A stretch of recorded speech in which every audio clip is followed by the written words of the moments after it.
Football, sliced and diced with Sedgemoor FM and Somerset FA. Welcome to Slice and Diced, where we're having open and honest conversations about local football. I'm Freya Gudge from Bridgwater United Community Sports Trust, and this is Neil Fellowes from Sedgemoor FM and Paul Coltman, marketing consultant with Somerset FA. I love the way you pointed there, Freya, when you did that. Look, we've got loads to talk about here. We've got the Somerset Youth Council, we've got Community Trust that you mentioned there as well. There's charity work you're involved in, and also we're talking before we came on about your long-term injuries. I'd love to sort of get into that as well. But before we do, I want to invite you, our viewers, to obviously subscribe to the channel. And if you do, at some point in the near future, we're going to be invited a few people to come into the studio. You must be subscribers, so we're going to invite you to come into the studio so you can see what goes on behind the scenes here. And maybe even be involved in the podcast yourself.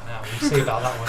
So, Freya, tell us, how did you get started? You're involved in Bridgwater United and with the Community Trust. How did you get into that? So, I did the National Diploma BTEC Level 3 at Bridgwater and Taunton College.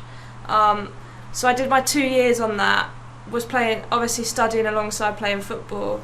So I was on at the time it was Yeovil United Women. So obviously now Bridgwater United as a club, but I was on their pathway, because I wanted to get into the first team and play football, because that was always a passion of mine. That's all I ever wanted to do was play football. As we all know, that was me too. I wanted to do that, but apparently you need a bit of talent. It doesn't always work out like that. So I thought, well, I'll do coaching and see how that goes. So I was applying for university. I was going to go to the University Centre Somerset in Taunton so that I could still play, for the club. And then Ewan Greenhill and Ollie Moore, they kind of contacted me. I met up with them, and they basically put across this offer of me doing an apprenticeship with the newly formed Bridgwater United Community Sports Trust. So I took that up very quick, got off my university course, and that's how I kind of started with the trust. Because my whole thing was that I wanted to give back to the young girls and the young people the opportunity that I never got as a young girl growing up playing football, because I had to start with boys in goal at boys team, and then I didn't start playing for a girls team until I was 12, 13. So I kind of wanted to give them the opportunity through the trust, with our Wildcats programs that we've got, that opportunity basically. And I'm a year and a half in, almost 2 years into working for the trust now. So what does the role entail? What's the normal day, if there is? So my normal day today is sessions. So I have to plan sessions, and then I'll turn up. Some of my sessions are in the evenings, like the Wildcats is like 5 to 6 p.m. We've got after school clubs. And then train for your own football. Train for my own football, so let's move into that. So what's football now? Because you said it was Yeovil United on their pathway and then moved to Bridgwater in the transition. I am now a current player of Bridgwater United Women under 21, so I'm still on that college pathway for as long as my apprenticeship goes on. The training times is like Monday morning 9 till 11, and then Wednesdays is game day, Thursdays is about 10:30 till 12:30, and then obviously game day on Sunday as well in the National League reserves. So I'm playing the likes of Portsmouth and Bournemouth, Southampton, Keynsham, all of those teams really. You're involved in the Somerset FA Youth Trust? Yes, the Youth Council. Yeah. Tell us what that involves. So we started out of just having about 6 or 7 members. Now we're got double that. So I'm in year 2, so the second season of doing it. What do you do? So we meet once a month, although I'm a bit naughty because I haven't been to some of the sessions because I've just been busy with work. No comment. And we have particular themes, or we have particular things we talk about. So setting up a club youth council in clubs at the moment is quite a key thing.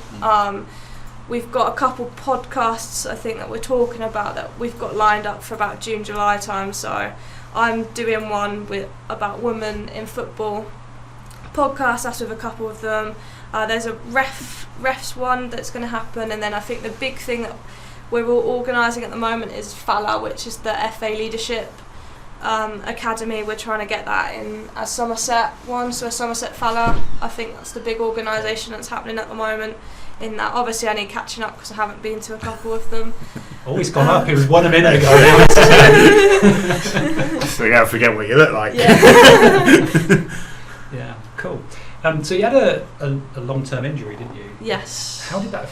What was it, and how did it affect you? So last season. So what would be last season? That was the 21-22 season. It was the September. I was in training and we did a practice where obviously I'm a defender, so I must have jumped awkwardly and I felt something in my ankle. And me being me, I like to just carry on and play on. So I did that, and the next session I came to, it was still niggly, giving me a bit of, oh, what is this kind of thing. And then it went away for a couple of weeks. I thought, okay, that was just, something niggly, it's gone. And then obviously it came back. And yeah, someone said to me, look, I think you just need to step out. You need to go and see someone about it. So I went to the club physio at the time, and obviously massaged it out, strapped me up, went back out again, and then it happened again. So I just was like to my mum and dad, look, I think I need to go to the doctors, go and get another opinion on this, see what it is. And then, yeah, basically he said to me, I think you've partially done something to your ligaments in your ankle, so you've got 2 months of no running, no kicking a ball. And for someone that is so passionate about football and just like works hard, wants to make it, that was really tough to take. I didn't really know what to do because I was like, getting told that's not very, nice. Does it affect you, as you're watching games, or like as you're recovering and you're on the bench? How difficult is that? It was a real confidence knock completely, because having to watch someone else in your position, do well and getting praised and all of this, rightly so, but it's just really hard to take. And then it's coming back. So I think I had 2 months out. End of November I'd come back, played 45 minutes. My ankle felt good. I thought I was back, and then I didn't play then again until about beginning of March, where obviously I had to go out on loan because I wasn't getting any game time. I was sat on the bench, or I didn't get put into the team. And not a lot of people talk about what happens after people come back from injuries. And I think we did a mental health podcast with the Somerset FA Youth Council, and I was very open about talking about my experiences with getting injuries, and it's the after effects of, oh, okay, I haven't been put in the team, why is that?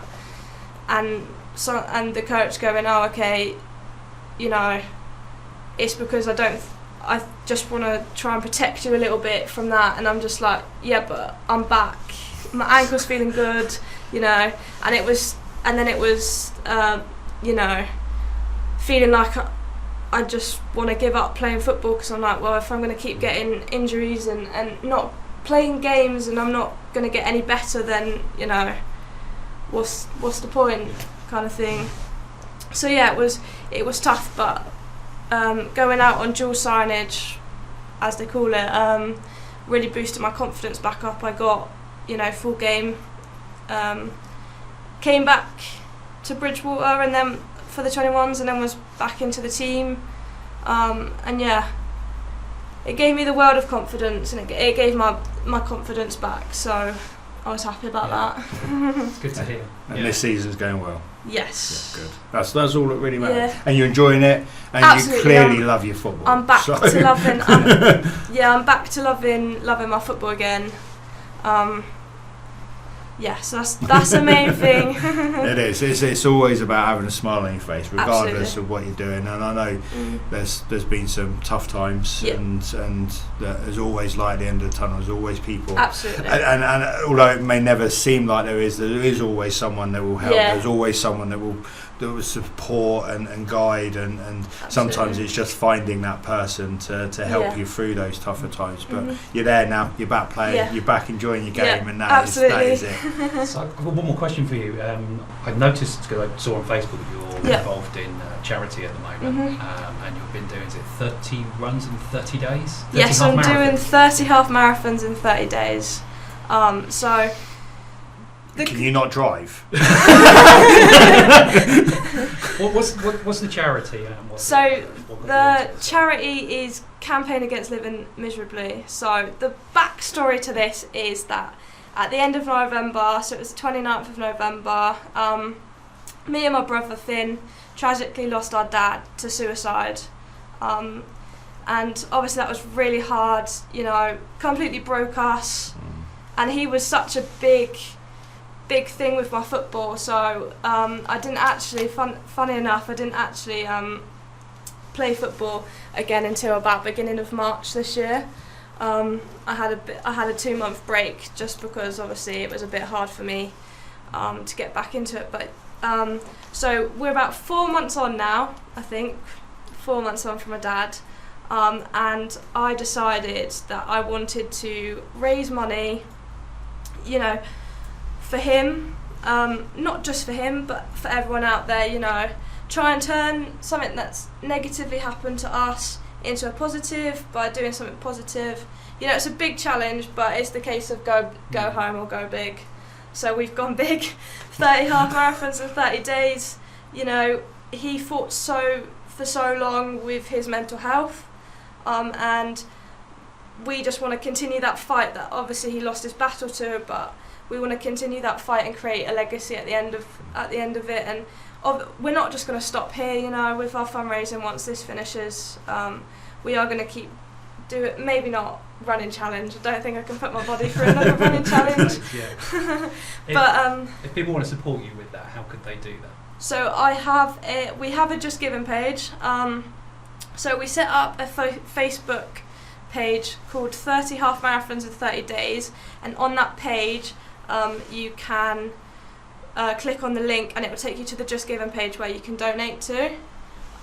Alternatively, obviously my own personal Facebook page is where I share everything, and all the donations, all the updates and stuff's on the Facebook page. So I really want to admire what you're doing, actually. It's unbelievable. It's really tragic good. into something that's really positive. And we'll add a link in the description into the video so that you can click over to Freya's page and donate and support the charity.